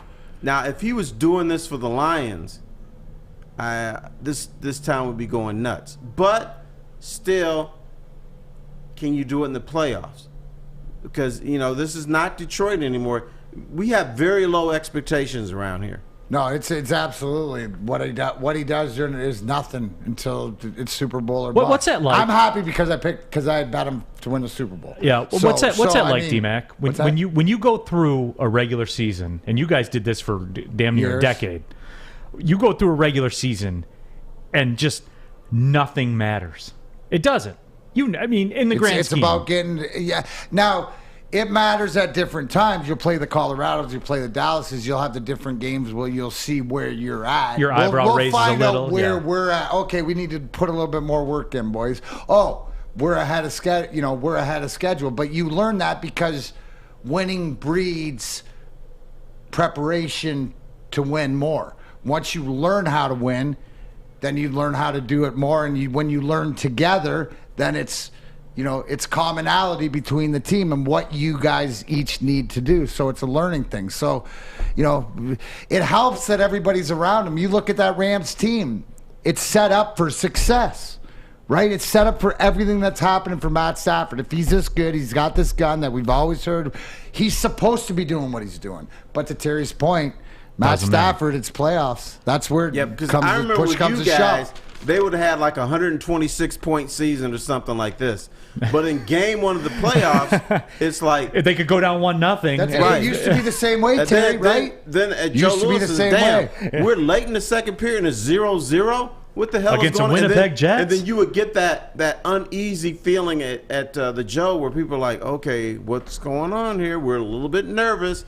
And I sometimes wondered if that filtered down to the team where they're like, okay, these fans here are nervous. Does that hit the team? When Holly Boolin's got 50 saves. Until you have the experience in your back pocket, just like fans that, they've done this before, they won this before. But yeah, I mean, that reminds me of my first year, 93, when the 93-94, when the President's Trophy faced San Jose, losing 7 games. So you got to learn. You guys, it's a different level. That's all it is. It's a different level, just like levels in Centerline, which is now open starting right now. Get 10% off your order by just mentioning Woodward Sports. Get the Levels app like I do. They will track savings on anything, special strains, edibles, T-Grizzly gas. My Darren McCarty brand Max 69 is on sale there. Remember, go mention Woodward Sports either online or in the store for 10% off. Download the Enjoy Levels app today and start saving. We're Big D Energy. Be right back. Woodward Sports Network. Tony is a third-generation logger that has a simple, practical approach to life and work. That's why his Coast DX342 knife is perfect for him. The stainless steel blade is rust resistant and made for all-weather use. And the double Roll-Lock safety ensures that it will never inadvertently close when he doesn't want it to. That's why Coast is trusted tough. Back at it here, Big D Energy, Woodward Sports Network. Neal Ruhl, Terry Foster, D-Mac, Darren McCarty in the house as well. But we were wrapping up, the NFL discussion from what we saw over the weekend. But it was a big weekend of college football too, certainly locally. And you guys want to do Michigan State or Michigan first? Which one you want to go to? Because there's a lot of storylines in both, Terry. It's the same story to me, but yeah. Is it? Yeah, all right. Michigan State, they got the win in overtime over Nebraska. And Michigan State fans, everyone that I knew, the season ticket holders, all of them, were very apprehensive about this game. They all were nervous about it. We talk about a culture changing and things like that. And Michigan State, while it looks like that culture has changed or is in the process of changing, the fans, Terry, were very timid walking into this one. It turns out with proper reasoning, but in the end, Terry, they got the win, man. They did, and I think there's still apprehension. Oh, no doubt. Yeah. No doubt. How did they win that game? Now, this is the problem with college football. Michigan State fans should look at their team and say, you know what, 4-0. That, Vegas was trying to figure out were they going to win 4 or 5 games this year. Now you have a team that could compete for the Big Ten. You have a team that can beat anybody, maybe outside of Ohio State, because we don't know about Ohio State. Ohio State doesn't look that great. But I think Spartan fans are, a little bit nervous. The boogeyman that could be behind the corner. The team didn't play well. They got a couple breaks, and so I think they're even nervous about the 4-0, or even nervous after the game, because it's a game they very well could have lost. But that's the problem with college sports is you have a disproportionate amount of talent on the teams that if you don't beat somebody pretty enough, it's like a loss. Instead of looking like, hey, you know what, our team is 4-0, our team is 1-0 in the Big Ten. We control our destiny. You don't look at it that way in college football. I think that the bottom line is when you're trying to change cultures, is doing it different ways and being resilient. A lot of the things we said about the Lions is you can say about Michigan State and Michigan too. It's about finding a way to compete to the end. But the college teams found a way to pull it out. right? That's the whole difference. So the culture that's going, and anybody is, you have to be excited because of the way they're doing it. And look where, I think, Terry, to your point, look where each college has come from. I think there's a different story for each, and you can't paint the brush. But obviously, the exciting thing is that Michigan and Michigan State are still undefeated, and hopefully, like Neal said last week, if we can get both teams undefeated going head-to-head, I mean, that's the greatest thing for the state, right? So, but again, I think both teams learned a little bit something about themselves. Nebraska, Michigan State fans were worried for a reason, but to be able to pull this out and stay resilient and find a way to win, win's a win at the end of the day. No, it is, and it's for Michigan State too, because that was a classic game that they would have lost, Terry. That's a classic game that they would have lost. Of course. So, but the culture has been changed. I think Mel Tucker and D'Antonio changed the culture that kept Michigan State down. So they were able to win a game like this. They were able to make big plays. Even though they had one first down in the second half, still you had a big punt return. The defense played well, and you just kind of hung in there until it was, time to try to win this game. And that is a cultural change. That was a big play by Reed, though, man. Mm-hmm. And again, that's guys making plays, Terry, as you said, because that's not coached per se.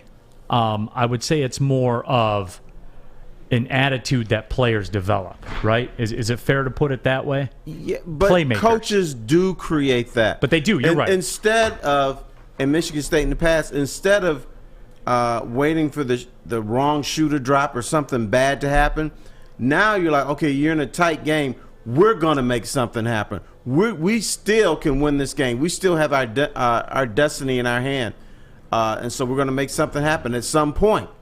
So that happens with assistant coaches, head coaches during the week, where you really believe in yourself, and no matter how bad things look, going to pull it out somehow. And they did, man, because they looked dead in the water in that second half. But that also shows, though, when you get through all of that, the deficiency for this Michigan State team will be scoring points. And at some point, that's going to hurt them.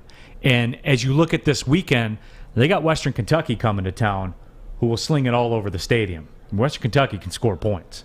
And so they did, and gave Indiana a little scare. Yeah, so they can score points. And in college football, Terry, especially, even more than pro football, you have to be able to score. You have to be able to move the ball. Right. You look at Alabama. We talk about their defense, but they score 45, 50, every week, 50 points a game. They know what to do. Ohio State, when they were rolling, their defense was great, but they score 40, 50 points a game. It's we always say, well, defense wins championships. I don't think that's really the case in college football. You better because a lot of times the championship games turn into shootouts. When you get Clemson and Alabama, you get two good teams that play. They turn into shootouts, and whoever scores last is going to win. Bob's Big Boy says in our YouTube chat thread, Lions, Michigan State, and Michigan aren't winning any championships in the next 3 years, so enjoy the highs and the lows and the journey for what they are. And bottom line, I would agree with that. We're not going to see that. And, by the way, we're going to talk about Michigan when we get back from the next break, though. But Wisconsin opened up as a 4-point favorite. Michigan is now a 1-point favorite. People are lapping up, but we'll talk about that in a couple of minutes. Just for people's reference out there as well, Michigan State opened up an 8-point favorite. They have been bet up to a 10.5-point favorite. So, the people with their wallets are betting on the Michigan teams. Yeah, D-Mac sent me this over the weekend, and I was watching it right before I started watching the fights, and I got to admit, this is probably one of the best moves from the game on Saturday between Nebraska and Michigan State. I mean, this guy just gets sunned. It's just no contest right here. He's just, get out. Get out. Just get hit. Yeah, beautiful. And that's such a big dude. Just call him Dozer. He's so big. He's so big. Number 11 coming at you tough. So yeah, and that's really one of those things too, where that man is the biggest number 11 in the history of college football. Because like when I think of number 11s, the one that's going to jump out at me is going to be Andre Ware. Quarterbacks are usually the number 11s, but Connor Hayward at 6 foot 230, he looked a lot bigger than that in that picture. Yeah, just a beast. You did, like father, like son. yeah, you're right, man. Because but that run shows Michigan State's now playing here this year, and for all the talk with Michigan, and I know we'll get into the Michigan thing, this was an attitude play. And D-Mac, you talk about these moments in the NHL all the time. You live these kind of moments where those are the kind of things, they do galvanize a team. We might gloss over it, but they are important. No, they're really important. It's guys competing and stuff like that. And when you look at Michigan State, and like you said, just like his dad running the size like that, but to me, that's Mel Tucker. That's the attitude Mel Tucker brings to the program. And when your coach, when your team, no matter what sport it is, exemplifies the attitude of your coach, that's usually when they're successful. It is true. This is a young man, Hayward, where people were questioning, why is he even on the team prior to this year?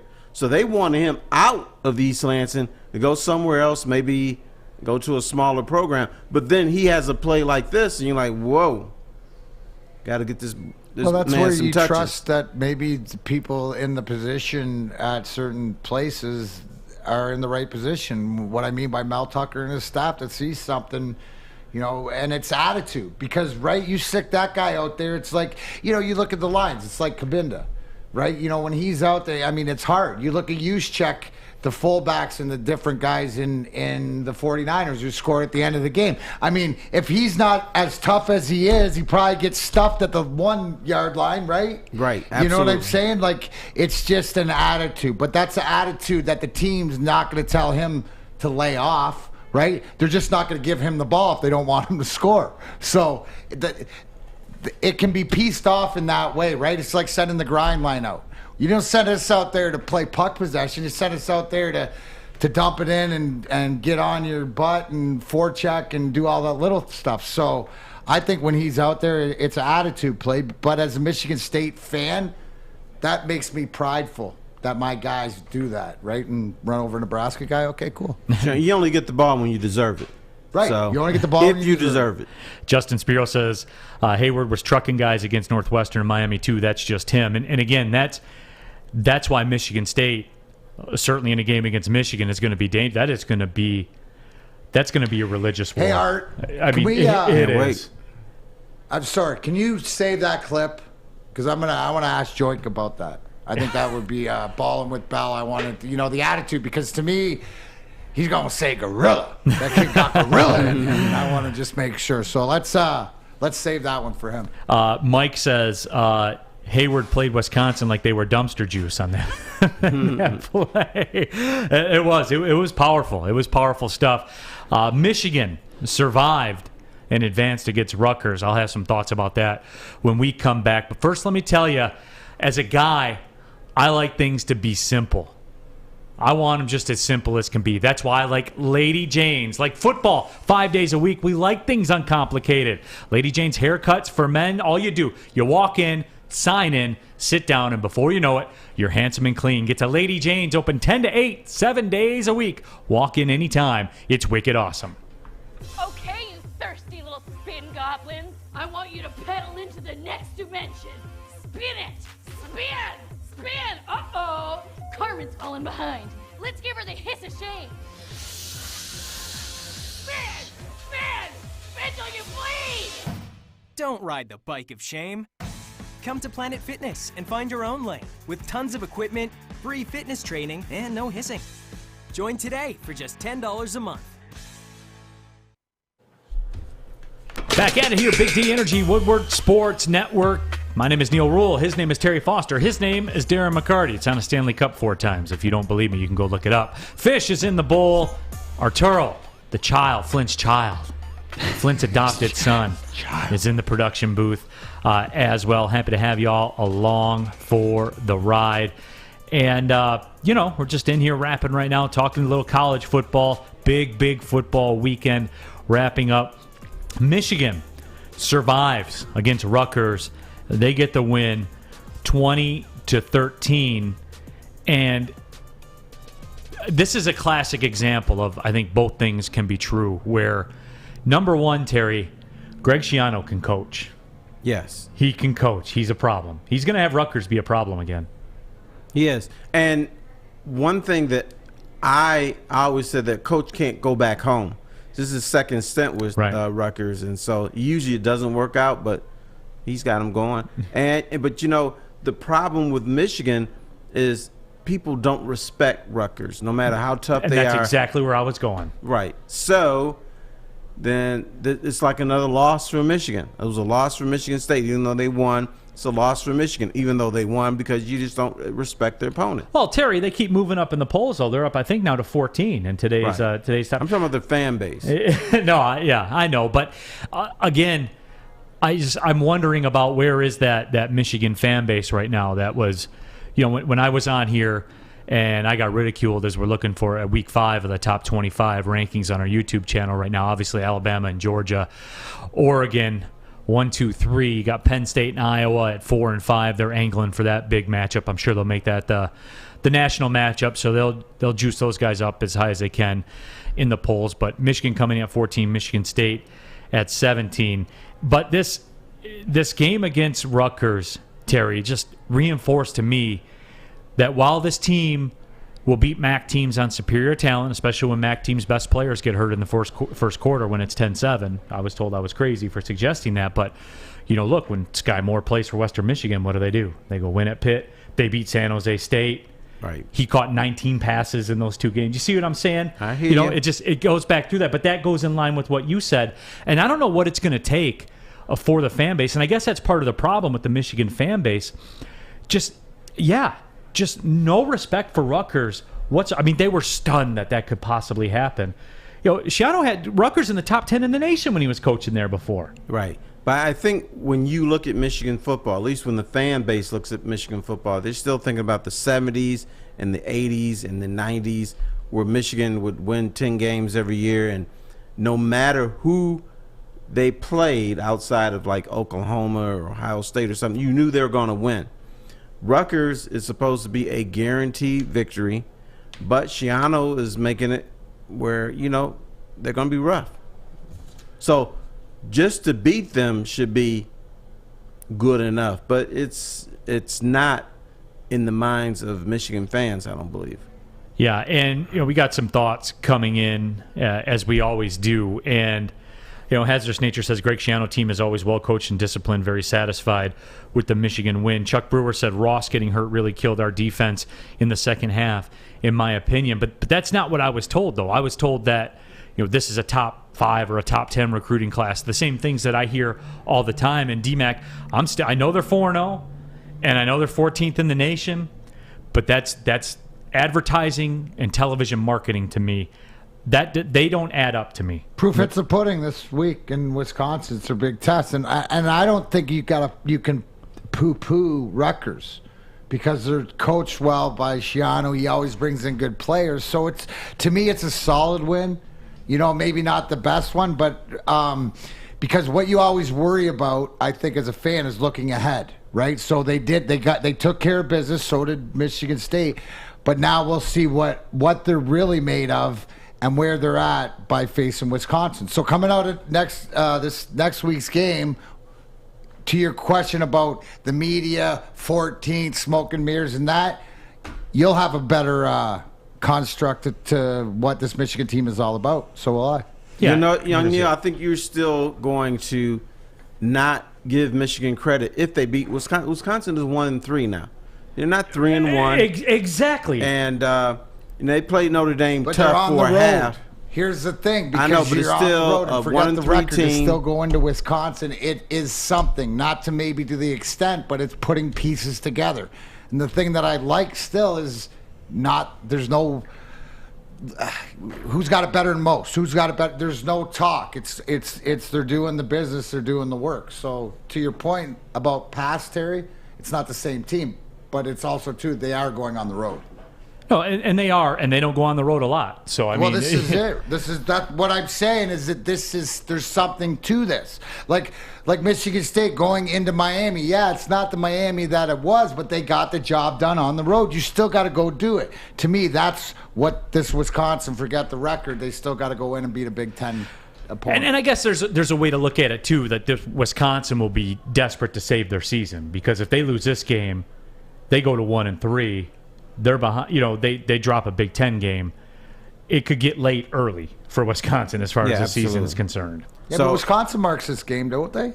Absolutely. So that's what I'm saying. It's a bigger than whatever the record to either team is. Neal, I'm just saying, before the season, when you looked at Michigan's season, it's like, okay, you're not going to know what Michigan's all about until they play Wisconsin. Now Wisconsin is a losing record. They just got blown out by Notre Dame. And I'm kind of wondering, are we still going to say, okay, Michigan beat them, so yeah, they can compete for the Big Ten title now? I'm wondering if all that magic that we were talking about has dissipated because Wisconsin isn't what we thought they're going to be. Yeah, Notre Dame turned them into dumpster juice. What do you got, Art? Neal, you posted this on your Twitter, and I didn't know if you wanted to discuss this. Yeah. I mean, this is how close this was. I mean, that was in the end zone. Yeah. In a 2-score game, and Rutgers had to settle for a field goal, then came back and missed another chip shot field goal. That went uncalled, and that is holding. Yeah. I mean, look at it. That is holding. Michigan got over in that game. What do you say to... Here's the whole point, too, though, right? If we're saying this, because, Terry, you said that the Notre Dame Mafia would run ragged at Soldier Field or Wisconsin. You nailed that. But it's also, too, is that, okay, Michigan goes in and doesn't do the job against this Wisconsin team, then maybe they were more smoke and mirrors than we thought. Then all the ghosts that come out right now, I think Michigan fans feel, you know what, Michigan's got a shot against Ohio State. They got a shot against Penn State. But then if they lose to Wisconsin, all that is gone. It's like, okay, it's the same old Michigan team.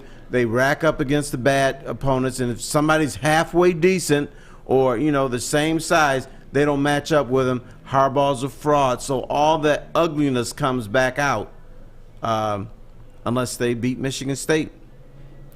Charles Jones says, I think there's PTSD from last year's offensive struggles watching the second half. And, yeah, that's got to be concerning. And Jordan Barnett Drummer says, Neal Ruhl will never say good things about Michigan, LOL. I'm not getting what I was sold. I did the shows. I did the shows with Darren McCarty. I did the shows going up against Terry Foster in the radio market here. I did the shows. I was told that Alabama's in town now. That's what I was told by you guys, by people that call the radio station, that the emails and the texts and everything like that. That's what I was told. And they haven't beat a ranked team on the road in a decade. Yes, sir. I mean, decades it's been. Like, I was told national titles, and Michigan is here. The favorite one I ever got, D-Mac, when we did one of those shows, my favorite one, I'll never forget it, Nick Saban is on notice, unquote. Remember those? Yeah. Nick Saban is now on notice. Those How many were years your ago words. was that? 7? Yeah. 8 years ago. That's what I was told. I'm waiting. Like, guys, I'm waiting. I wonder how long people are going to wait for that, man. Art's had 11 kids since then. Yeah, absolutely. Yeah, I wonder if Nick Saban knows there's a program in Ann Arbor. Yeah, right. Well, I think he knows because they played him, like when Harbaugh got there and drummed him down in Texas. I mean, I just don't understand why every single year, we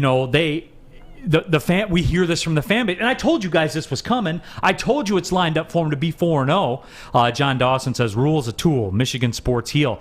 No, John, you're telling me what you think. I'm telling you what we know. This is what I was told. But it's not what I see. And I haven't seen it. And I already know how this is going to go. They're 4-0. They're in the mid to low teens ranking. I told you this was coming, Darren. They're not going to beat anybody of substance. But the marketing spin machine will be in full effect. And here we are. And now they got a 50. Yeah, if you go into Wisconsin and win, Wisconsin do they team, get credit from you? Absolutely. Okay. Yeah, when you win a road conference game and it's not Vanderbilt or it's not Illinois, then yeah, I'll give you credit for that, 100%. Especially beating Wisconsin in Wisconsin always counts. Absolutely. No matter what their record is, I don't care what it is. You look at Nebraska or whatever else, what a dumpster fire. We're talking about Jim Harbaugh. Thank goodness he's got Scott Frost as the coach, so it takes the heat off him. But a win, you still got to beat them, and stuff like that. So I'm eager to see, because it'll tell me more of what the true Michigan team is after that game. Drumboy 33 says Michigan State gets a benefit of the doubt, but not UofM. Nobody told me Mel Tucker was coming in here and Nick Saban was on notice. I didn't get any of those texts. I didn't get any of those calls or anything like that. Nobody told me that. No, Michigan State always has to prove itself. Michigan State is not the program where you're going to give them the benefit of the doubt. At least that's not what most fans in this state do. But Michigan always gets the benefit of the doubt, whether they deserve it or not. Michigan is, if you ask fans to rank any position group, if you ask fans to rank coaching staff or anything, Michigan State, Michigan is going to be ahead of Michigan State 85% of the time. When Michigan State was trucking Michigan every year in football, they were the underdogs in every game. Every game. But they go 7-3 in a decade. Right. I think that was the number. They were underdogs in every game. And then last year, what was the talk before the Michigan and Michigan State game? Michigan is not only going to beat Michigan State, they're going to blow them out. It's not even going to be a game. I might watch, I may not watch. And Mel Tucker, man, stunned Jim Harbaugh. Yeah, and look, like the Michigan sports heel thing, that's not true. Like, look at what Juwan Howard's doing. I got friends on the coaching staff there. Like, they are doing it. Yeah. They are delivering. You call it like it is. It's not what we think. It's what we know, and some people don't like truth. Yeah, but again, Nick Saban's on notice. That was a quote. That's what I was told. And I'm just not seeing it. And you get second halves where, Rutgers takes it to you and things like that. And then, I get, they beat, 3 teams that are in the top 100. All at home. 2 MAC opponents. I don't want to hear that, man. Where is it? Where's what I was promised? Where's the dominance? Where is Nick Saban on notice? Yeah, where's the Big Ten championship? Where's the appearance in Indianapolis? Like, where is it all? Right. Because I've seen none of it. So that doesn't make me a heel. That just makes me be able to see. That's what that means. I can see, and I'll never understand it. I need things explained to me so I can understand it. Well, people always say, they got Ohio State. But Michigan has finished 3rd or 4th in the division. It's not just Ohio State. Listen, if you need things explained to you, though, to make it a little bit easier, then let me tell you about our friends at BetQL. Because when you want to get an advantage over your sports book, there's no better place to check out than BetQL. Their best bet computer model scans over 350,000 unique bets per year to give you a best bet recommendation for every game across major sports and give you the best reasoning behind why you should place that bet. So it's really simple. You can download the BetQL app by heading to the App Store or Google Play Store now. Download BetQL, or you could try it by going to try.betql.co/Woodward Sports. Enter the discount code WSN at payment checkout for 25% off any of their subscription offerings. Don't miss out on the chance to beat your sports book this football season with BetQL. I'm looking to bring on another HVAC tech right now. We're recruiting 5 to 10 techs a month. We're looking to grow and expand. Every new tech we hire is from Northwestern Tech. The hands-on training is fantastic. They're always my first call. We love hiring Northwestern Tech grads. They come out trained and ready to work. Our program is only 10.5 months, and our next classes are starting soon. So why wait? I'm looking to hire a graduate of Northwestern Tech. Northwestern Tech. Northwestern Tech. Northwestern Tech.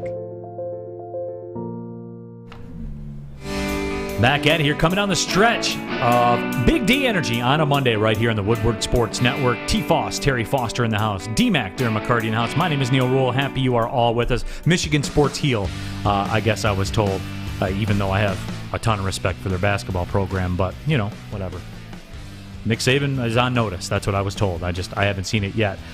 Every Friday here at Woodward Sports, we broadcast one of the very best high school football games in Metro Detroit on our Woodward Sports Facebook, YouTube, and Twitter. This week, folks, we got a good one. Brother Rice and Orchard Lake, St. Mary's. That's a big one here within these walls at Woodward Sports. You know, Stick went to St. Mary's. Our guy Joey went to Brother Rice. So, you know, you've been around that game. It's going to be uncomfortable around here this week. Absolutely. Woodward Sports broadcast of some of the very best matchups of high school football here in Metro Detroit, brought to you by Planet Fitness and the Prep. That'll be at 9 o'clock on all of our social channels. So Brother Rice, Orchard Lake, St. Mary's, make sure you check that one out. But we've been talking about the Michigan State stuff. And what do we have? Coda Bear 1981 says MSU beats a mediocre team in Nebraska. In overtime, we don't hear anything. Michigan beats a good Rutgers team, and they're criticized. But no, because I wasn't told that. Terry, I wasn't told that by Michigan fans about Rutgers. I was told Rutgers was bad. That's what I was told, now they're too. Good. And again, Coda Bear, it keeps coming back to the fact I was told Nick Saban's on notice when Harbaugh got here. And Nebraska may not be as bad as we think. I mean, Nebraska played Oklahoma tough. So, I mean, you know, maybe both squads are better than we think they are. And I shoveled dirt on Nebraska. Both things can be true, Neal. Well, my D-Mac, goodness. I shoveled dirt on Nebraska. I closed that coffin and shoveled dirt. After week one and stuff like that. So it is what it is. And you're making the point is that because 7 years ago or 6, whatever it was, is that you were told that this was coming to town. We haven't heard any of that. Mel Tucker's gone about his business, but I like the quiet out of Ann Arbor this year, right? We're not hearing it like we have in the past. So hopefully they take care of it on the field. And they're going into Wisconsin Saturday. It's huge. We'll be able to see where we're at after this weekend. No, absolutely. We'll rack on our YouTube chat thread. So if facts make you a heel, then Neal is the greatest heel in the biz. Chuck Brewer, Neal, I almost always have your back, but you're holding on to the Saban I noticed thing a bit long. Judge the team on this year and what was said this preseason. Well, I just don't, Chuck, I don't have much to go on, man. A couple of wins over a MAC school, and you held on for dear life and got away with a holding call in the end zone on Rutgers. Like, that's... Where's the opinion in that, D-Mac? There's not. It's just you're just spitting truth and waiting to see what happens. That's why at least a road game in a Big Ten, no matter what it is, and everybody, okay, you're going to downplay the record. You're not going to whatever. Do you think that when Wisconsin and Michigan play each other, the records are out the window. It's football. Let's go. And if Michigan they have to win this game, and they have to show us something. Right, and this is the stretch here. In the month of October, they're on the road 3 games. They're at Wisconsin, at Nebraska, home against Northwestern, at Michigan State. So, I mean, you look at it, you win these 3 road games all in a row, you know, you go through October, you don't lose a game, then we'll talk. And we'll talk about that Penn State game coming up. Is that fair? Is that fair, No, Terry? but I want to see what your reaction is. If Michigan goes into Wisconsin and wins that game, is your reaction going to be, well, they're 1-3, they're not good, no big they deal. automatically have done something they haven't done. But right? let's see what happens after it happens, if it happens. I'm just saying, I want to see what the reaction is going to be. Yeah, if they win, I'll give them credit. That's the beauty about doing this every day, isn't it? Like, so next Monday we'll be able to talk about what I think people happened just and want to how we see you feel. give Michigan some love. Or when they do something, I will. Okay. Yeah, when they do something, I will. Again, I'm giving them love. I'm giving them love that they're going out and accomplishing, doing what they're doing without telling us about it, and just going out and making it happen. So at the end of the day, I don't care how you get it done, you're getting it done, because during the season, you're going to face tough times, and it's can you face that adversity? I think that adversity in the biggest form, right? They face some this weekend at home, a little bit more than people want to admit. But going into Wisconsin, they're going to face more. Can they pull off the victory on the road in Wisconsin? Because at the end of the day, it's still on the road in Wisconsin. Against what will probably be a desperate Wisconsin team, as we said. But wait, we got the whole week to talk about that one, and we will. Week for Monday, I can't wait. Yeah, Ryan's reaction says it's Neal versus everybody today. John Dawson, should we go with Ruhl the Tool or Neal the Heel? Either way, which one, you know, I don't really... It doesn't really matter to me. You're a big boy. You can handle I am. it. I can take it. Drummer Boy 33 says, I don't think we'll really know the truth about this Michigan team until they play Penn State. No, if they go into East Lansing and beat Michigan State, they're a good team. If they go through this little gauntlet of road, I mean, I won't call it a gauntlet, but if they go through this stretch of road games, 3 out of the next 4 on the road, and they win that, then they're a good team. They are. Now, you want to be a great team, then you got to beat the Penn State and you got to beat Ohio State. If you want to put, I won't say anything about Nick Saban. But do you want to be good or do you want to be great? Do you want to be good or do you want to be great? Because as simple as that. 10-2 is good. Yeah, so is 10-7, but that never happens. But that one is never going to happen. Did want to go over the picks real quickly before we go up to the next break, and I think that did you pick Hawaii versus Hawaii high-low this time? Or I want to know what big game you picked from the West Coast this time. So I do have to tell everyone the Neal Ruhl Get Right Special. Now hold on, easy guy. Wait a sec.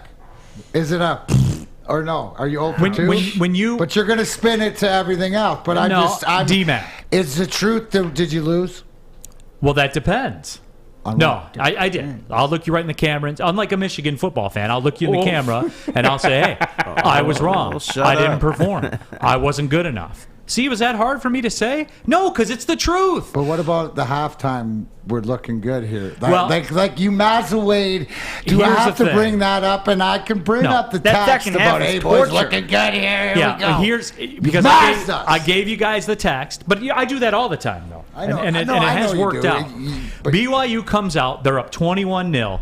I had BYU laying the 23 against South Florida at home. They come out. They're drumming them. They're up 21-0. And I'm following along because I do. I do put a lot into these things. I researched it to the point where I looked to see when South Florida flew into Provo. They took an Allegiant Air charter flight on Thursday afternoon into Provo. So they did go Thursday instead of Friday.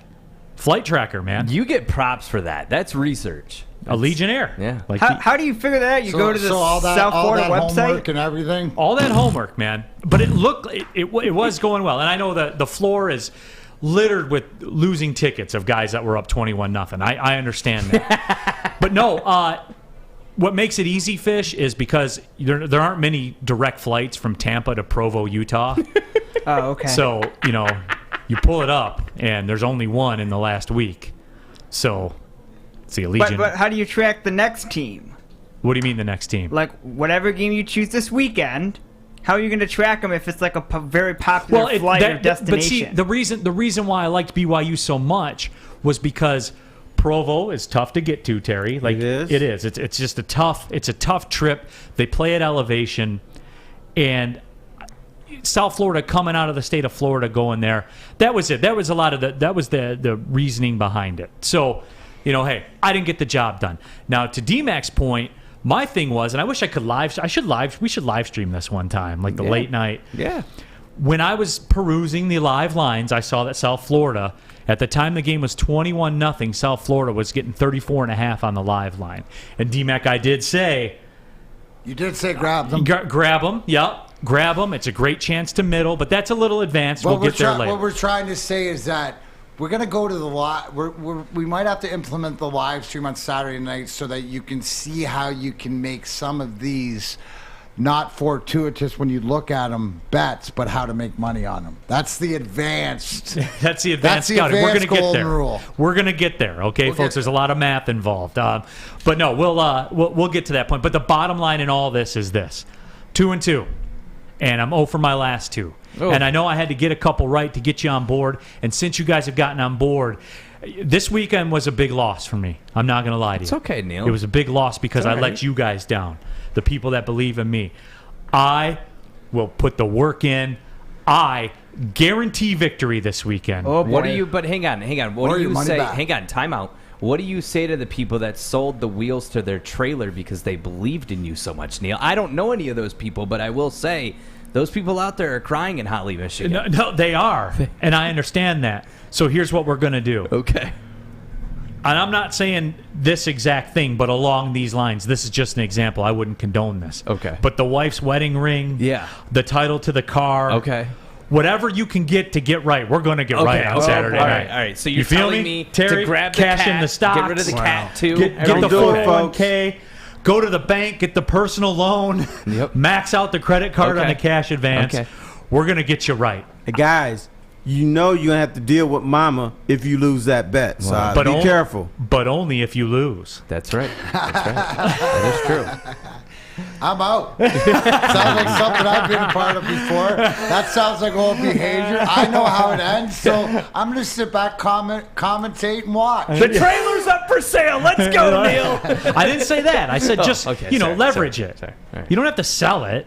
Half the trailer is for sale. Just leverage it. That's all I'm saying. Side, the bathroom and the bedroom side, everything else can go. Dangerous. Yeah, exactly. Chuck Brewer says, Neal, you got a little carny going on over here. You work back at the circus. Why don't you just stick to ripping Michigan football? Don't get into this betting stuff. No, I'm going to put the work in, guys. He was 2-0. He did a good job the first 2 weeks. weeks. What he needs is a little bit He's of security. He's going to find out who's got a double layover this week from traveling, so it'll be somebody who's got jet lag and had a 6-hour plane delay. Well, we've got a team flying to Hawaii.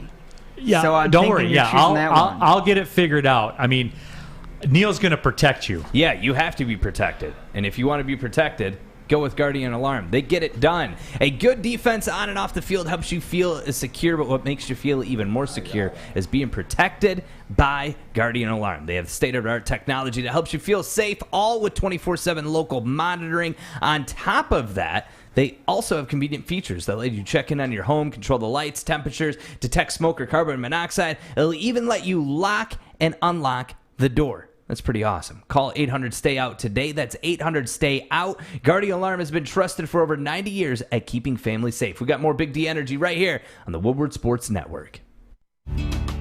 Tony is a third-generation logger that has a simple, practical approach to life and work. That's why his Coast DX342 knife is perfect for him. The stainless steel blade is rust-resistant and made for all-weather use. And the double roll-lock safety ensures that it will never inadvertently close when he doesn't want it to. That's why Coast is trusted tough. Final segment of the show here. Big D Energy, Woodward Sports Network. My guy T. Foss, my other guy D-Mac. My name's Neal Ruhl. Happy you are with us on our YouTube chat thread. Remember, you can get involved in all the social channels. You can tweet at us. Our Twitter handles are on the screen as well. Canuck Duke says, get us right, Uncle Neal. I'm going to get you guys right. I'm 2-2, but that's not good enough. We got to get into the green. Tev Sauce 2 says, Neal, I was told the Mountain West was on notice. Oh, the Mountain West is on notice with Neal's picks. Look out. Absolutely. Don't worry, guys. We're going to get heavy into Mountain West Conference play, and that's where I'm going to take over. It's late Saturday night. You know what it was? The game started too early. Oh, that's what I thought. It was a 10:30 game, Terry. Yep. I need that 11, that midnight. You got to work for it. You weren't even into the fourth bourbon yet. No, I mean, man. You were just like, I was only about 3 deep by the end of that game. Yeah, I know, but you weren't even there, so you were rushed on it. Yeah, absolutely. Can't you do conferences we've heard of? No, it's got to be late night games. It's got to be late night. Terry, like the whole premise of you weren't here for the first one. The whole premise of the Get Right is if you had a bad day at the tables on Saturday. Had a bad day again. We're going to take that all together, and we're going to let it ride. I'm going to get you back to even. Said I would not understand. I was 2-0. Now I'm 2-2. Now you're telling people to bet the house. That's dangerous. Well, I'm just saying. You know somebody's going to sue you sorry. when they lose. You're living in the car. Hey, these views do not reflect the views of Woodward Sports and its subsidiaries. Right. Nice. Nor do my compatriots. And even not really me. I'm just kind of saying that. Obviously, have fun with this, guys. It's for fun. All right. Speaking of fun, it's a little too late to know that. No, this is fun. Damn it! Fun, no. This is not fun. When you tell people to sell their stocks or leverage your stocks, bet the house. You're talking about life-changing. Do it for fun, guys. That was all satire. All right, no more than $10. Yeah. I just thought you were being facetious the whole time. I was. Oh, yeah. You were? Okay, good. Oh, but do we have to? We do have to give a disclaimer. Get the legal department on. The legal department. You're looking at the legal department. His name's D-Mac. See, my friend Mr. McCarty says that your lawsuit's going to be settled out of court, if you know what I mean. Absolutely. They just go, okay, sounds good. Pennies on the dollar. Look, Rubbin's racing. Guys around here are sacrificing. Yeah. Getting ready. Chuck Getting ready Brewer around says, here. I know you lost the last two, but this time, trust me. No, Chuck. But I won the first two. Yeah. But trust me. We need a Neal Ruhl wink right now. Like, trust me. Here, we got to just, hey. I got you. You know We're doomed. I got you guys. No, but I had a lot of fun this weekend. The U.S. Ryder Cup team. Yes. Had a lot of fun. They pounded Europe. Pummeled the Europeans 19-9? Yeah. 20, whatever like this. But everybody was waiting for this. And you saw it here. The Bryson DeChambeau, Brooks Koepka.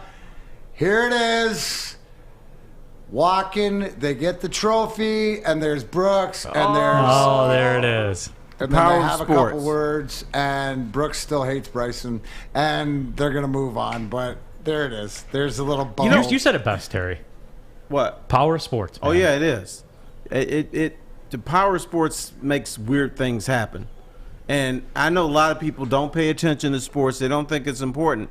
But it's just something silly like this is important. You get somebody to hug, or you get people to like each other because of sports and bond together. It is important. I don't even know why they fighting.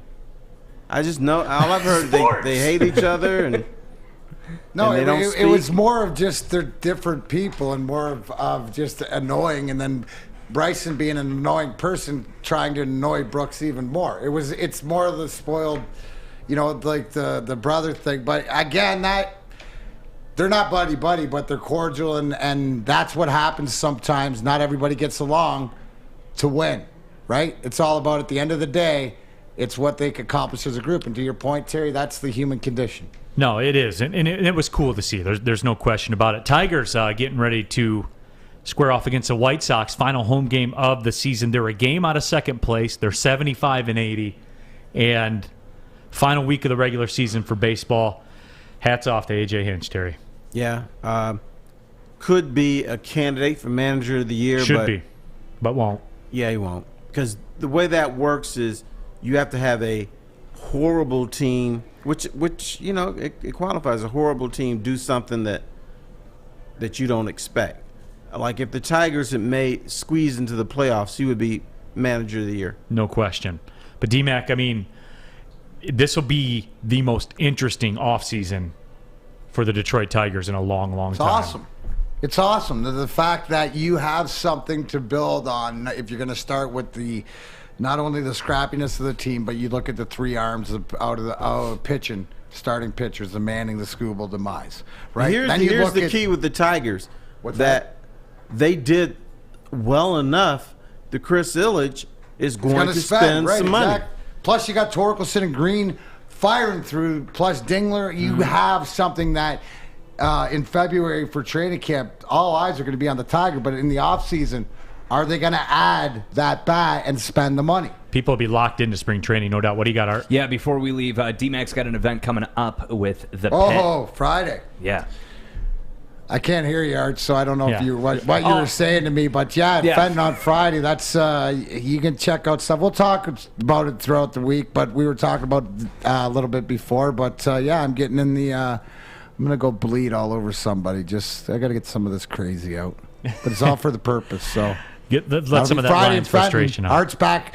Even closer. He's close enough to Flint Town that he's gonna make an appearance. Honestly, he said any time to get me bleeding. Yeah. Well, the event is in Fenton, Michigan, so that's right down the road from my hood, my current hood, which is Holly, not Flint. So yes, I will most likely be out there. I'll bleed a little bit. Well, absolutely. You claim Flint as your own, though, Art. No, Flint claim Flint for me, and I just nod along with it. That's really what happens. Absolutely. Anything else, guys? No, I'm good. Yeah, we good. I just want to hear about this fighting. So for Terry Foster, Darren McCarty, Fish, and Art, my name is Neal Ruhl. Thanks everybody for watching and listening to Big D Energy. Well, see you later. Deuces. Bye.